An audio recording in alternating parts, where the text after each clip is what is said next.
الحماس هو الوقود الذي يحرك أحلامك، وهو يحول العادي إلى غير عادي والمستحيل إلى ممكن. عندما تستيقظ كل صباح بشغف يغمر قلبك، فإنك تشعل نارا لا يمكن لأي عقبة أن تطفئها. لذا احتضن حماسك وطارد أهدافك بحماس، وتذكر أن العالم ملك أولئك الذين يجرؤون على الحلم والعمل بحماس. Enthusiasm is the fuel that drives dreams. It turns the ordinary into extraordinary and the impossible into possible.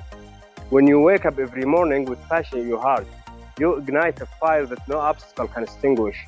So, embrace your enthusiasm. Chase your goals with energy. And remember, the world belongs to those who dare to dream and act with excitement. قلت هلمون يمقفافة ونዳጅነው ተራው ወደ ያልተለመደና የማይቻል ወደ የሚቻል ይለውጣል። በየማለታው በልብህ ስሜት ስትነድ ምንም አይነት እንቅፋት ሊያጠፋው የማይችለውን እሳት ታቃጥላለህ።